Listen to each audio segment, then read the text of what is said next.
यह जीवन, इस जीवन की सत्यता कर्म करके जीवन के लक्ष्यों को प्राप्त कर लेने के लिए है। कर्म करने के लिए, कर्म करके जिस जीवन को जीने के लिए,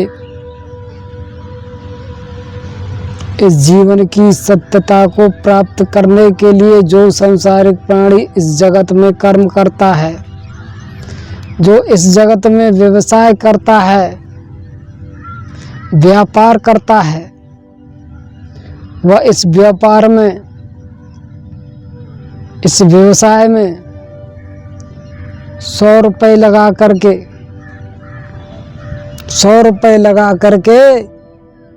और 10 रुपये प्राप्त करता है, 5 रुपये प्राप्त करता है, 1 रुपया प्राप्त करता है। क्या इससे यह सांसारिक प्राणी प्रसन्न होने वाला है? जो इस जगत में व्यवसाय करते हुए 1000 रुपये लगा करके 10 रुपये प्राप्त करता है, इसको हानि प्राप्त होती है। इस व्यापार में इसको घाटा लगता है। क्या इसको प्रसन्नता प्राप्त होगी?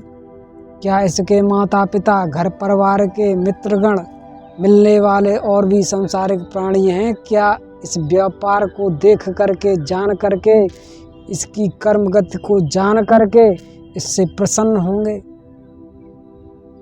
जो सांसारिक प्राणी 10 रुपये लगा करके 1000 रुपये कमाता है, लाख रुपये कमाता है, यह प्रसन्न होने वाला है, इसके घर परिवार के प्रसन्न होने वाले हैं।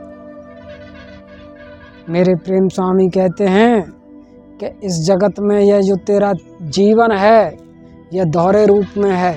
इस जीवन की सत्यता दोहरे रूप में है।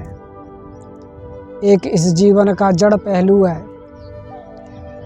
एक इस जीवन का जड़ पहलू है और एक इस जीवन का चेतन पहलू है। जड़ जीवन की सत्यता ऐसी है कि इस जड़ जीवन में 1 रुपये का व्यापार करते हुए लाख करोड़ रुपए कमाए जा सकते हैं, और लाख करोड़ रुपए का व्यापार करते हुए घाटा इस प्रकार का लगने वाला है कि अंत में इसके पास कुछ भी शेष नहीं रहता। जहाँ इस जीवन की सत्यता ऐसी हो कि जहाँ लाभ और हानि के दोनों रूप हों, वहाँ सत्यता जड़ जीवन की होती है, और जहाँ सत्यता केवल हानि और हानि की होती है, जहाँ इस जीवन को केवल हानि और हानि प्राप्त हो, घाटा ही घाटा हो, वहाँ इस जीवन की सत्यता चेतन रूप में होती है। अर्थात जहाँ चेतना का सदा सदा के लिए विनाश होता चला आ रहा है और इसका अंत विनाश होना निसंदेह निश्चित है, वहाँ सत्यता इस जीवन की चेतन रूप में होती है। मेरे प्रेम स्वामी कहते हैं, इस सब का अर्थ क्या है? क्या तू इस सत्य को स्वयं से भली भांति जानने वाला है? मेरे प्रेम स्वामी की प्रेम कथा में ऐसा सत्य निहित है कि यह संपूर्ण जगत मेरे प्रेम का रस है। यह मेरा प्रेम अखंड रूप से है। इस जगत में इस जीवन की सत्यता, इस जीवन की चेतना अखंड रूप से है, और यह जो अखंड रूप है, इस प्रेम का, इसका दर्शन भोग करने के लिए रसायन अर्थात प्रेमात्मा अर्थात काल, यह भी अनंत रूप से है। इसलिए काल से काल का दर्शन भोग करते हुए तू इस जीवन को अनंत रूप से प्राप्त कर सकता है। यहाँ प्रेम रसायन की कोई कमी नहीं है।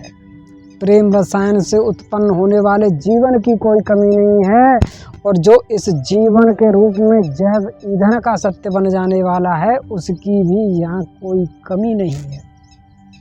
यहाँ जीवन हर ओर अनंत घनघोर है।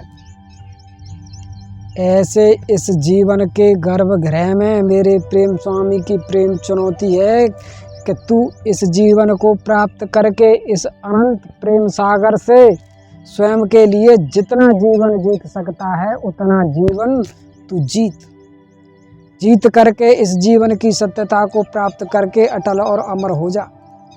इसलिए इस जीवन की सत्यता इस जीवन में ऐसी है कि तू इसका व्यापार करते हुए इसको केवल और केवल खोने वाला है, इसका अंत और विनाश करने वाला है। इसका व्यापार करते हुए, इसका कर्म करते हुए, इस जीवन से जीवन को जीतने के लिए जीवन का कर्म करते हुए इस जीवन को स्वयं से हारने वाला है।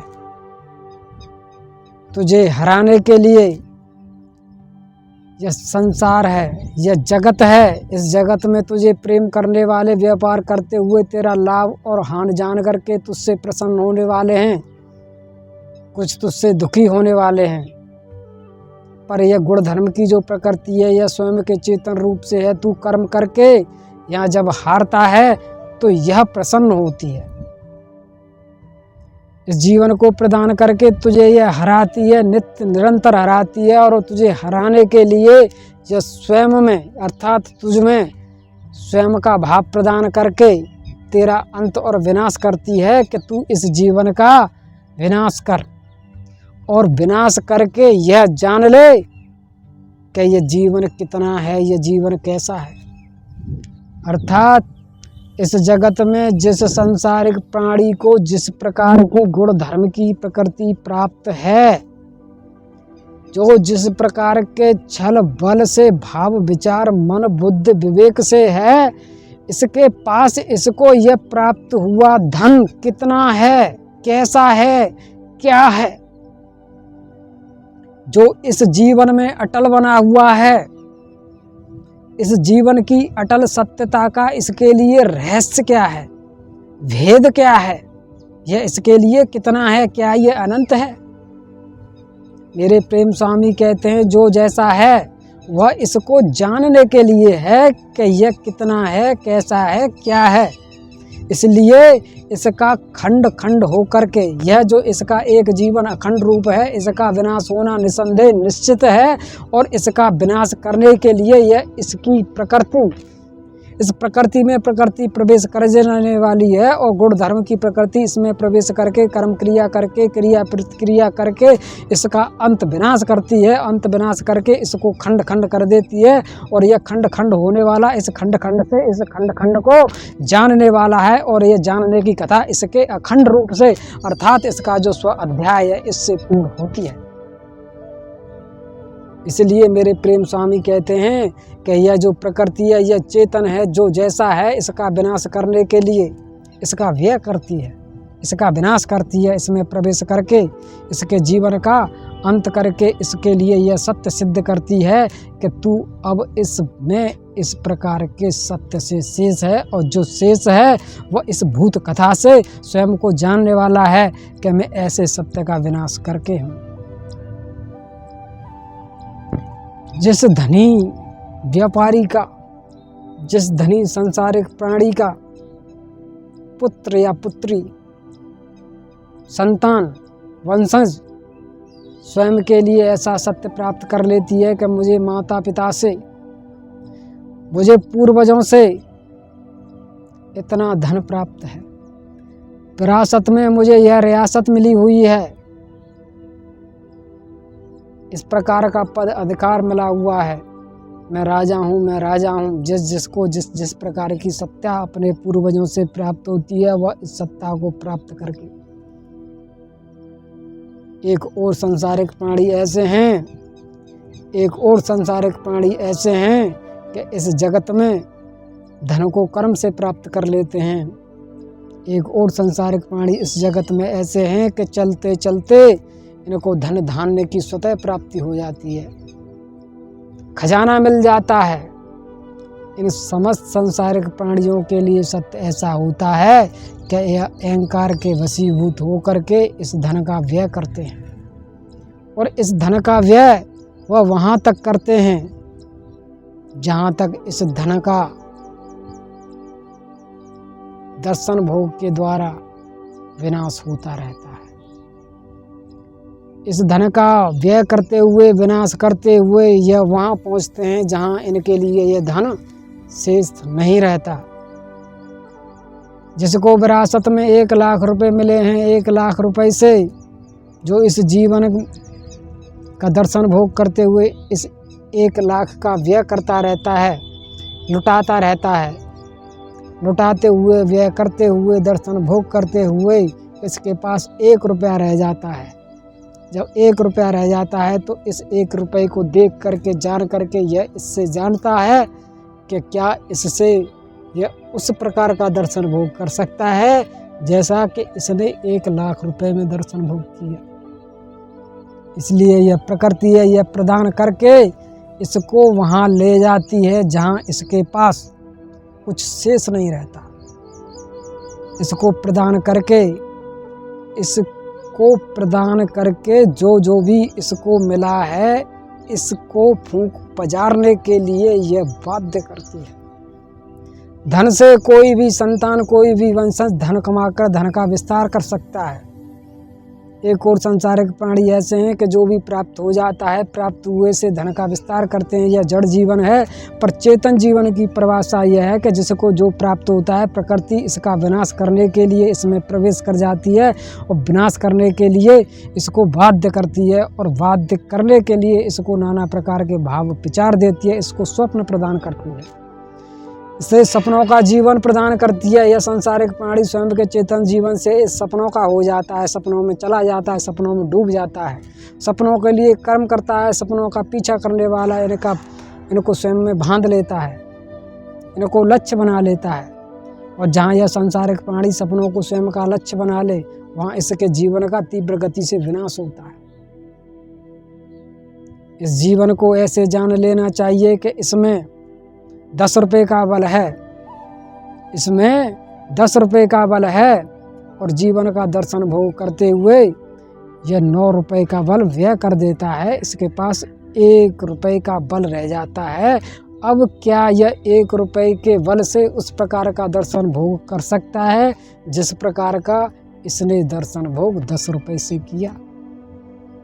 हे मनुश्रेष्ठ, मेरे प्रेम स्वामी कहते हैं कि जो मेरी अमर प्रेम परंपरा है, जो यह मेरी अमर प्रेम परा है, यह जो अनंत प्रेम रस है, यह कितना है, यह कैसा है, इसको विनाश करके जानो। और इसको केवल उसी रूप में जाना जा सकता है जब इसका अंत विनाश किया जाए। अगर कोई इसका भंडारण करने वाला है, इसका विस्तार करने वाला है, तो इसकी अमर सत्यता को यह जान नहीं सकता कि यह कितना है, यह कैसा है, यह क्या है। इसलिए मेरे अमर प्रेम स्वामी की अमर प्रेम कथा कहती है कि तू इस जीवन में कर्म के द्वारा इस कर्म से केवल विनाश करने के लिए प्रकट हुआ है। इसलिए इस चेतन जीवन की सत्यता ऐसी है कि इस चेतन जीवन में तू कर्म के द्वारा इस चेतन जीवन का स्वयं से अंत विनाश करने वाला है। केवल यही सत्यता तुझे इस कर्म के द्वारा प्राप्त है। तू इस कर्म के द्वारा इस चेतन जीवन का किसी प्रकार से विस्तार कर नहीं सकता। तू केवल विनाश करके इसको जानने वाला है कि इस मूल में इस जीवन की सत्यता कैसी है। इसलिए जो प्राप्त होता है इसको विनाश करते हुए जो इस मूल में पहुंच जाता है, वह इस मूल से इस मूल को जानने वाला है कि अब इसके लिए है क्या। जो कर्म के द्वारा इस जीवन का विनाश कर दे, छल बल का विनाश कर दे, इस रंग रूप रचना का विनाश कर दे, जो वीर की शक्ति है, जो वीर की शक्ति है, जो वीर की शक्ति है, जो वीर की शक्ति है, जो चेतना की शक्ति है, इसका विनाश कर दे, उसके लिए अंत में शेष क्या रहता है? उसके लिए अंत में शेष यह रहता है कि प्रकृति ने, मेरे प्रेम स्वामी ने जो प्रदान किया, इसका इसने दर्शन भोग करके जान लिया।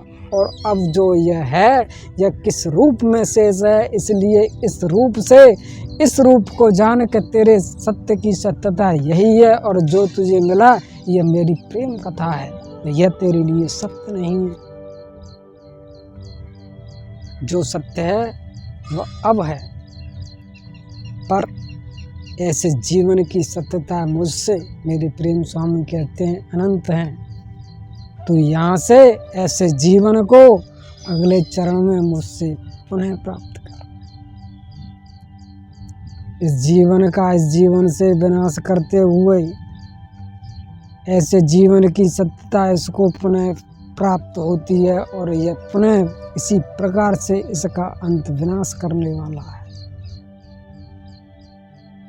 इस जीवन को जला करके राख करके इस जीवन को जाने की सत्यता और ये जीवन इस प्रकार से कितना है, किस किस प्रकार से तेरे लिए प्रकट होता रहेगा, तू इसको जान।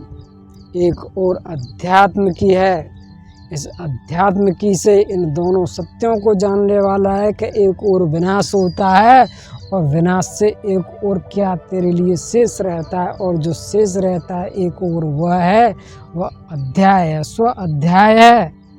और एक और इन दोनों के लिए शीर्ष है, जहाँ तू केवल कर्म करके जीत और हार में लगा हुआ है। ऐसे जीवन की सत्यता को मेरे प्रेम स्वामी कहते हैं। क्या मेरे प्रेम से प्राप्त करके तू स्वयं से जान पा रहा है कि इस तेरे जीवन की सच्चाई क्या है?